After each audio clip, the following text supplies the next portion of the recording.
Let's come back to this now. Many of us have had our fair share of frustrations at our home affairs. For instance, when their server is down, you just know you're in for a long day. I mean, long queues and, too few staff also contribute to service delays. And it's been even more difficult under lockdown as many services were suspended.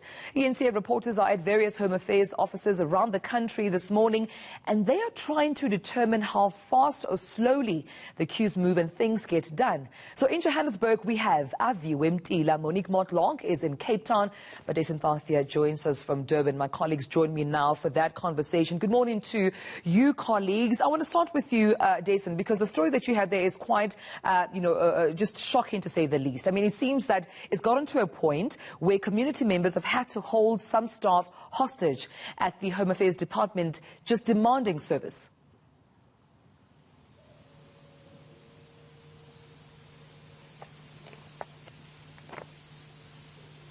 It seems we can't hear you, Dasen. Your sound there being quite low. We can't hear you at this moment, colleague. We have to leave it there while we sort out that technical issue.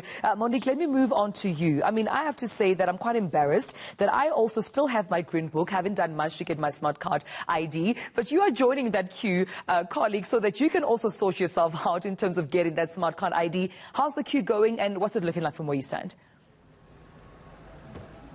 Tamila, I'm not going to lie to you. If it wasn't for today's assignment, I would have been holding on to this green booklet for as long as possible, simply to avoid standing in a long queue. So thank you so much to eNCA for forcing me to do this. But yeah, I'm excited to get through this process. When my colleague and I arrived here at about 5:30, the line was relatively long, but not extremely long. I'm going to ask Timba to show you what it looks like right now. It has grown quite quickly. If I had stepped into that line when I arrived here, I would have been about at the halfway point or 3/4 of the way down there. But after this, I will be joining that queue, chatting to some people. When I was walking down the line, asking some of the people, especially those who are at the front of the entrance, what time they actually got here. One gentleman told me he's been here since 5, another one just before 5, and many of these people still have to go to work today, so they arrived here early in the hopes of being among the first to get helped. The doors open at 8 a.m. so we will see what happens at 8 o'clock when those doors open. If the process is a smooth one, if there is some sort of queue management getting in there. Right now, people are relatively okay in terms of space, but we know that, or I know, because this is a branch that's close to my house, whenever I drive past here later in the day, in the afternoon, you start seeing people standing directly on top of each other, which obviously goes against those COVID-19 safety protocols. So we'll be moving along with the line, seeing whether these queue management systems are in place. Absolutely. And when you say queues and home affairs in one sentence, it's definitely not a sentence that anyone is shocked with, because there's always something that South Africans need, and it seems the service there can be quite, inefficient at times. And Aviwe, that brings me to you, because that is the frustration of the ordinary South Africans when they think of the department, some of the inefficiencies within the department. But what will be your focus from where you stand? Certainly have to be an early bird, and I'm part of those early birds at the Randburg Home Affairs, Dumelo. There's about 16 of us so far. I'm number 7 in the line, and just like Monique and yourself, I'm one of those people that don't have a smart card ID yet, but that's all about to change. I just want to catch up with some of the people here to find out what they're here to do. Thank you for joining us at eNCA. Siswam, I understand you're first in the line. What time did you get here, and what are you here to do? I came here at 4:45, and I'm here to renew my passport. Okay. Have you been here before? Maybe tell us about your past experiences and just your worries about today. Yeah, I was here on the 15th of March. I came around 5:30, and the queue was so long. I was right at the end there. Closer to the time of 8:30 or so, I left, because you'd find that there'd be offline or whatever the case may be. So meaning that if you're all the way back there and they're offline at 8:30, you're not going to get anything done, essentially. So I left that last time. offline. The past experience to Melo, the lady that's number 1 on the queue, arriving at 4:45 today. Last time she was here at 5:30 and already there was some sort of queue. I'm just going to ask these two ladies and gentlemen, thank you for joining us at the eNCA, just quickly what you're here to do and what time you arrived here. So we got here at about 5:30. I'm just here to get my ID. It's his first ID. It's His first ID we're coming to collect. okay, and are there any worries just going in here, seeing that you were here about 5:30? No, not really. I have to say that when we were here to first apply for the ID, it was all done very quickly. We were here again at 5 and we're out of here by about 9:15.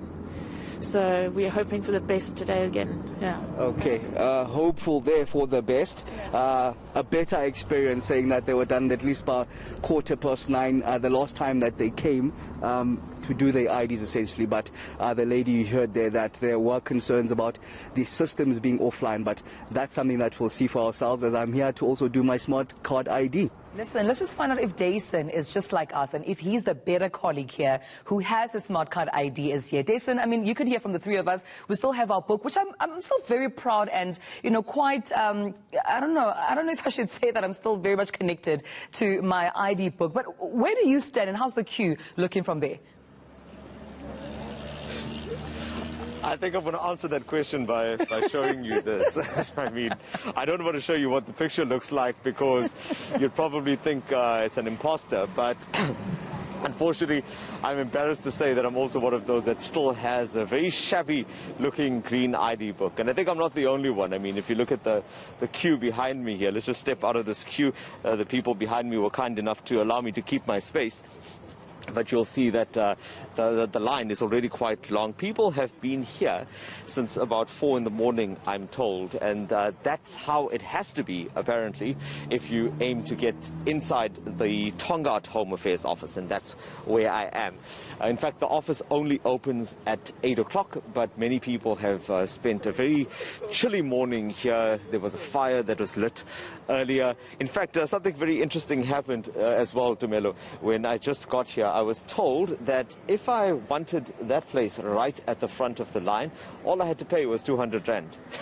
And that seems to be how it goes here. If you want a particular place, there are people that are waiting in this line before you get here. And if you slip them a little bit of cash, they'll exchange places with you. You know, one of the reasons why we are here is because there have been some complaints. One in particular came to our attention about a gentleman who'd been coming here with his nephew repeatedly over a few days, and the frustration was that he stood in this line just like many of the other people here, and when he got inside he was told that the systems were offline. But his frustration came about from the fact that he didn't know that until he'd actually wasted most of his morning having taken time off work. And I guess for everyone that's here in this line as well, it's a little bit of a gamble. Will they get in? Will they not get in? Is the system going to be working? Well, we'll wait and see, because as you heard, I'm also here to make my application for that smart ID. Well, I mean, as we talk about the conversation, we continue to have it. Monique, I just want to bring in the perspective of the Home Affairs Department. What seems to be the common challenge here? Is it shortage of staff? Is it the outdated systems? What seems to be the cause of most of the queues that we see around the country? Tumelo, from what I've heard, they have tried to improve services over the years. I know that when the smart ID card was first rolled out in 2013, they really stepped up in helping senior citizens to be among the first to get those ID cards, going into communities, making it easier, especially in rural communities, in far-flung communities. Right now, I know that there are just over a dozen banks where you can go to collect your smart ID card if you first register online on the eHome Affairs portal. I tried opening a page for myself. It took a while because there was some lagging. I don't know if it was the connection where I am or the system itself. But once you are online, you can make your application, you can pay online, and all you need to do is just wait a few weeks so that you can come and collect it at those different bank branches or at your local Home Affairs office. The only problem with that is not all South Africans have access to the internet. Not all South Africans have data or the means or even the knowledge to access these systems. That's why you'll find these long queues outside. From what I've heard, due to COVID-19 safety protocols, that process of only allowing a certain number of people in at a time, as we've seen even at SASSA offices, it's really been prolonged, because we saw this before lockdown, before these protocols were in place. We already saw long lines, and now with these protocols in place, people in the line saying that it's just made it an even more arduous process. It seems that there are usually few officials on duty at this branch particularly. I've heard from people where they say whenever they arrive inside, if it's not a system that's online, people are, staff members are on break, or there's a shortage of staff. I experienced that myself when I came here a few years ago to apply for a passport. There was a shortage of staff, and the wait was quite long once I eventually got inside. So various factors. We will be hearing from Home Affairs a little later about what some of the issues are, some of the problems, and also the ways in which they are trying to improve the service. Absolutely. And I mean, Aviwe, as we're about to wrap up this time that I have with you colleagues, we know that over and above the challenges Monique has just narrated, it seems the lockdown overall has, rocked some of those, challenges towards the Home Affairs Department, making it quite difficult to service South Africans. I remember, some branches having even to close at some point due to the certain number of confirmed cases there. Even the operations from the Home Affairs Department have had to somewhat change limitations of what can be done, especially during the COVID-19 period. Some of those limitations include the social distancing. We're going to go through this line just to show you the efforts, to just socially distance. And I must say, just from the time that we started this crossing, it seems like the numbers are gaining momentum already in the queue that we are. I'm not sure if that social distance will be able to be maintained even from 8 o'clock when the offices officially open. But of course, one of the biggest headaches is being told that the system itself is offline. Some of the conversations that I've had with the people here telling me that they'd wait in these queues for hours, only to be told closer to lunchtime that the system is offline. So maybe it is also an issue of just the capacity of the staff morale as well. But it's what we'll figure out ourselves, if indeed we'll be able to manage to get that smart card ID today. All right, colleagues, we'll leave it there. Thank you so much. That was Aviwe Mtila in Johannesburg, Monique Mortlock in Cape Town, and Dasen Thathiah in Durban.